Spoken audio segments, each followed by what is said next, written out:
All right, ladies and gentlemen, we're talking about the Hall of Fame today. The brand new Hall of Fame ballot dropped today. I wanted to go through the entire ballot and who I think should get in the Hall of Fame, who I think won't get in the Hall of Fame. There's going to be some writers that don't allow people to get into the Hall of Fame that should be there. First of all, we got Bobby Abreu on the list. It is his 6th year on the ballot, and Abreu has a really interesting case. He's one of the guys with some very, very good advanced stats. He's got 60 WAR. This is a guy that wasn't necessarily the most dominant player during his era, but he was fantastic. 288 home runs, a little low on the home run totals, but 400 stolen bases. I'm on the fence about whether or not Bobby Abreu should be in the Hall of Fame. He's one of those fringe cases that you can say, yes, he does belong there. But I will tell you right now, he won't make it. It's his 6th year on the ballot.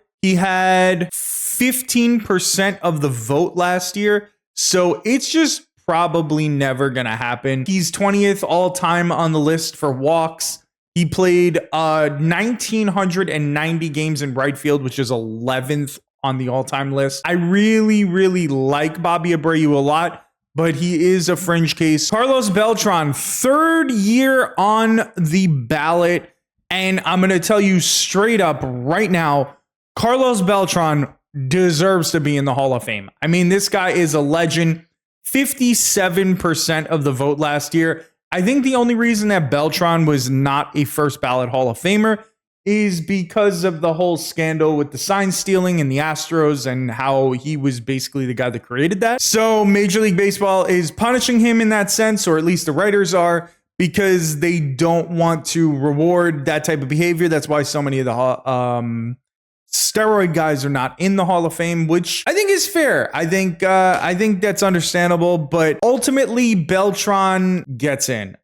Even with the cheating scandal and everything, 435 home runs, 312 stolen bases, 486 slugging percentage, 350 on base percentage. Beltron was an incredible ball player. And one thing that I know is that Beltron was an excellent defender. 3-time Gold Glove winner and 2-time Silver Slugger. Beltron eventually gets in. I don't know if this is going to be the year. His 3rd year, he did have 57% of the vote, so there's a good chance. If he doesn't get in this year, he probably gets in next year. Mark Burley, 5th year on the ballot, and let's go take a look at his percentage for votes. Burley had only 8%. I really love Mark Burley.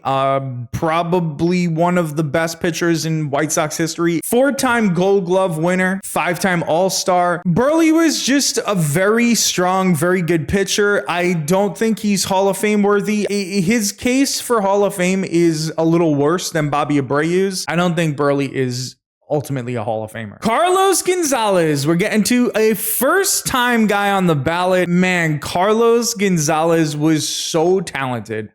3-time Gold Glove winner, 2-time Silver Slugger. Carlos Gonzalez was one of the most talented natural hitters that I've ever seen in my lifetime. Unfortunately for him, injuries really caught up to him. 85 games, 89 games, 145, 127, 135, 110, 70. He played 2 full seasons, basically, maybe 3. I guess you can count 2010 also. It's unfortunate for Carlos Gonzalez because it's definitely what's going to keep him out. He only had 24 WAR in his career. 1st year on the ballot, Curtis Granderson. He had a really good career. He had a long career, super consistent for a really long time, incredibly talented, but he was never really like top player in baseball at any point in time. 16 seasons, 249 average, 344 home runs, 900 walks. Like, Granderson was incredibly talented, really, really good, but I don't know, maybe he stays on the ballot for a couple years and then falls off, but I don't think he ever makes it. Felix Hernandez, 1st time on the ballot, and Felix, Oof. Felix is a tough one. It's a lot tougher than people are going to give it credit for. He didn't have the long career. Again, injuries really caught up to him, and he didn't have insane numbers. He just couldn't stay healthy. Yeah, he pitched for 15 seasons. He had 49 WAR. I mean, that's incredible as a pitcher. He has a Cy Young Award. He has a perfect game. He was clearly one of the most dominant pitchers ever, but eventually he fell off. But there's another guy that is similar to that, Sandy Koufax. 49 WAR in Sandy Koufax's career, 48.9. Well, guess what? Felix Hernandez has 49.7. In their primes, Sandy Koufax was a little more dominant back then, but Felix Hernandez was an absolutely dominant pitcher back in the 2010s, the late 2000s, early 2010s. Felix Hernandez, honestly, in my opinion, I would vote him in. I think that Felix Hernandez definitely belongs in. If a guy like Sandy Koufax is in there, then I don't know, maybe the Hall of Fame should reward guys that have incredible peaks as opposed to only rewarding guys with lengthy careers. And that's what they did with Sandy Koufax because he was so dominant. King Felix, he's a very similar pitcher. He's just a right-handed version. He has very similar stats. They're not the same pitcher. But I think what's really going to happen is he's going to be on the ballots for a couple years and then he's just going to fall off. 9-time Gold Glove winner, Tory Hunter, his 5th year on the ballot. Fantastic career, 19 seasons. And I just don't think that he ever really makes it. Let's see. He only got 7% of the vote. Hunter is one of those guys that I think maybe ends up getting voted in by his pals on the Veterans Committee, but he will not be voted in. He's a fringe case, kind of like Bobby Abreu. I think Abreu has a better case than Tory Hunter, to be honest. But 9 Gold Gloves is pretty damn impressive. Speaking of great players, not a Hall of Famer, Adam Jones, 1st year on the ballot. I don't think that he has any real shot at the Hall of Fame. I think he's going to be a 1st year drop off. Great player, really should be remembered as kind of a superstar in the league for quite a few years. Andrew Jones, 8th year on the ballot. And here we go again. We got another really interesting case here. 61.6% of the vote. So actually, there's a very good chance that Andrew Jones gets in the next year or two. It's his 8th year on the ballot, so he'll be off in 2 years. Andrew Jones is very similar to Tory Hunter, except he's just better than Tory Hunter. 10-time Gold Glove winner. He's just an incredible hitter.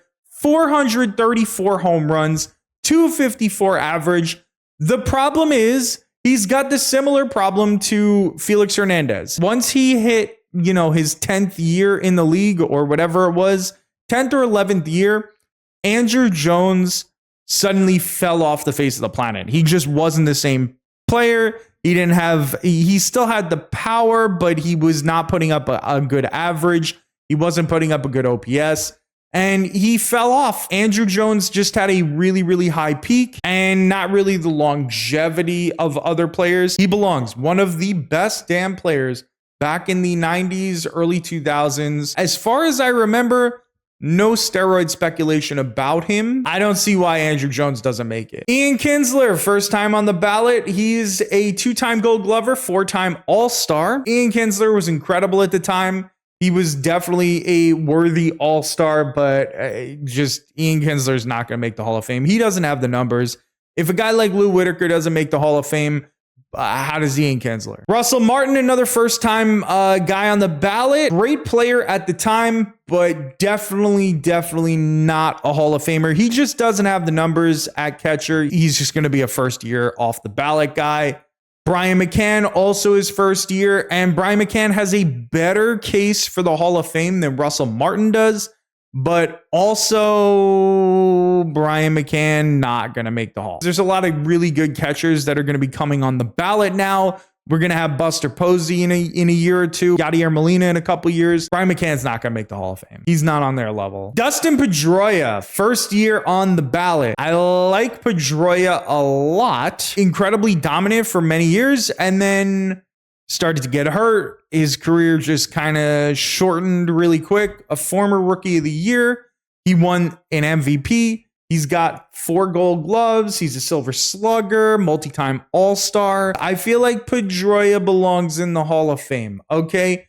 Let's just do a little quick comparison. If you don't know what JAWS is, JAWS was developed by sabermetrician Jay Jaff as a means to measure a player's Hall of Fame worthiness. A player's JAWS is their career WAR averaged with their 7-year peak WAR. When we look at second baseman, as you can see, everybody from the top 11 are in the Hall of Fame, except for Robinson Cano and Bobby Grish. Bobby Grish is one of the clearest Hall of Fame snubs of all time. And Lou Whitaker's in the top 15. He's number 13.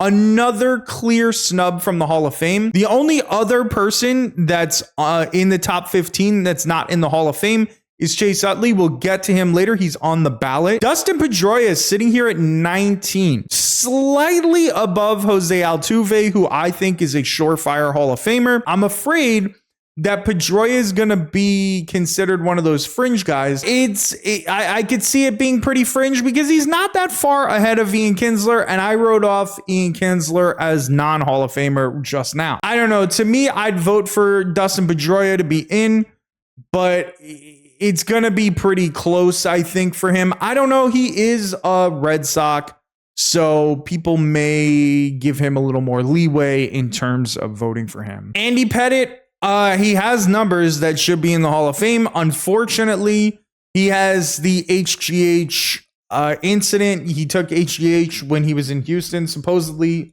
he may have been taking on the Yankees the whole time. Who knows? He has incredible numbers for the Hall of Fame, to be honest. He's got like 70 career WAR or something like that. He won't make it. If Barry Bonds can't make it and Roger Clemens can't make it, 13% in 7 years.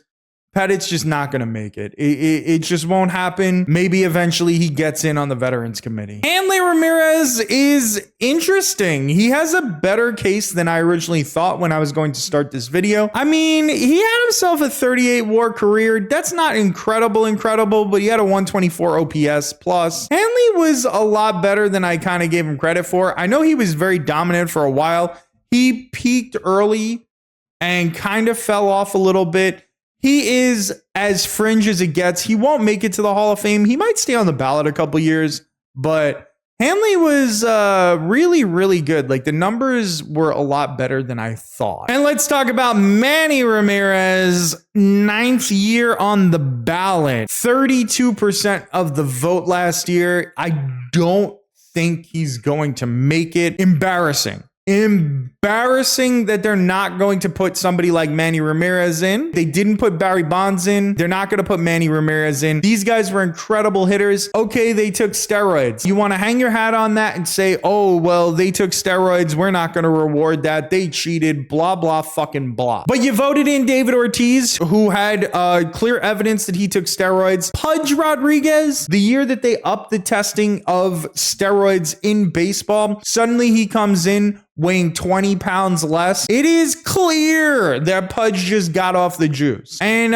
Ricky Henderson, I don't know. Obviously, there's no clear evidence on Pudge or Ricky, but there is clear evidence on David Ortiz, and you let him in. So can we stop like with the holier than thou fucking steroid thing? Can we please just let Barry Bonds, one of the greatest hitters of all time, get into the fucking Hall of Fame? Like, let Manny Ramirez be there, one of the greatest right-handed hitters of all time. Come on, this is fucking bullshit at this point. Fernando Rodney, first time on the ballot, one of the most incredible relievers of all time, but there's no chance that he's making the Hall of Fame. He won't even get the 5% on the first ballot. Incredible reliever, a lot better reliever than most people remember. He had an incredibly long career. If we're being fair to relievers, he probably does deserve to be in there, but we are an unfair society that hates relief pitching, at least if you're a baseball writer. So Fernando Rodney, no chance. Alex Rodriguez, we already talked about it with Manny. I hate Alex Rodriguez. I can't stand the guy. He's one of the most annoying fucking analysts ever. He's one of the most annoying humans ever. Clearly one of the best baseball players of all time. I don't know if he ever gets in. Because again, if Bonds can't get in, why should KRod? Bonds is a better player than KRod They both took steroids. I don't know how you have a Hall of Fame without KRod or Bonds, but here we are. I don't know that they'll ever get in. I say at this point, like, put back all the steroid users on a ballot. Have a special ballot. Say, fuck it. You took steroids. We'll let you in, and you put everybody on a ballot, and whoever gets votes gets to get into the Hall of Fame. I think you just do that one time and put Bonds into the fucking Hall of Fame. Next up, we got KRod Francisco Rodriguez. It's his third year on the ballot and 7.8% of the vote last year. Again, if we're being fair to relievers, KRod's a guy that belongs, man. He was one of the most dominant relievers we've ever seen. 286 ERA, 437 saves, 24 career WAR. KRod was the guy for a long, long time. And he won't get in. Like, there's just no chance that he gets in, because if we're still struggling to put a guy like Billy Wagner in, and this is going to be his 10th year on the ballot, a guy like KRod has no fucking chance. I think it's not fair to relievers, just like it's not fair to DHs that they hold them to such a high standard. Jimmy Rollins, fourth year on the ballot. Let's see how much percentage he had. 14.8%. It is his fourth year. I do not think that Jimmy Rollins will ever make it. Makes the Hall of the Very Good. He just doesn't quite get over the hump. 200 home runs, 470 stolen bases. He was great. He just wasn't Hall of Fame worthy. That's no knock on Jimmy Rollins. Incredible, incredible player. CC Sabathia, and this is a guy that undoubtedly belongs in the Hall of Fame. 250 wins, 374 ERA, 560 games started, 3,000 strikeouts. CC Sabathia,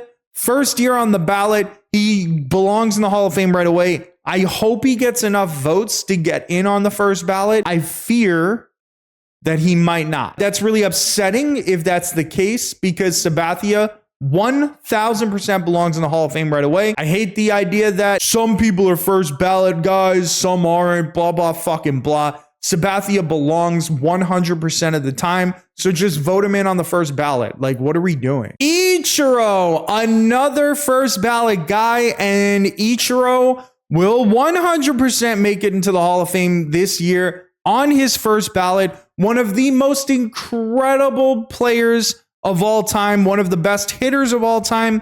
He had 3,000 hits in MLB, and he spent like 7-8 years in Japan playing. He didn't come into the league until he was 27. If he had been in the league the year that he debuted in Japan, Ichiro would undoubtedly have beaten Pete Rose's record. An absolutely incredible phenom of a ball player. It's 100% a one and done thing for him. It's going to be exciting to see him get his plaque this year. Troy Tulowitzki, first year on the ballot. Unfortunately, it will probably be his only year on the ballot. He didn't have the career numbers, you know, absolutely incredible, dominant shortstop. He basically came in as like this next generation shortstop, I guess. We had KRod, Nomar, and Jeter. And then later on, we had Tulo. Tulo was dominant, but injuries cost him his career, and he just won't make the Hall of Fame. Chase Utley, we talked about second baseman before. This is his second year on the ballot. Let's take a look at how much percentage he got last year.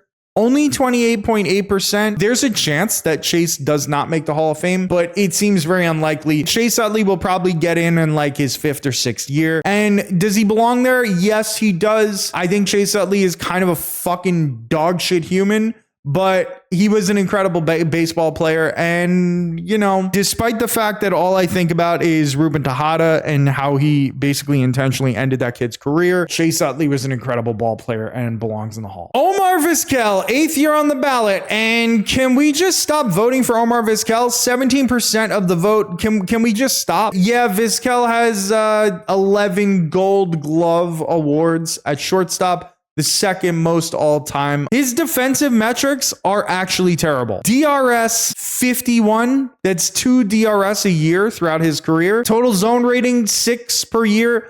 That's fine. That's like reasonable.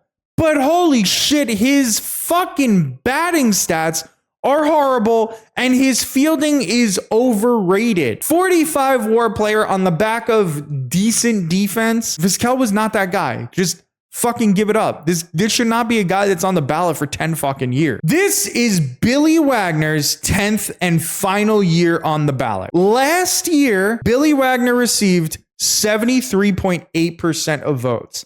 You need 75 to be in the Hall of Fame. Why didn't one or two extra people just vote him in? Billy Wagner may have had a tough playoff career, but he was the most dominant left-handed closer of all time. How is this a 10-year battle to get this guy in the fucking Hall of Fame? He is maybe the second best, third best reliever of all time? Or like, I don't know. That's hard to say. I would have to really look at the numbers.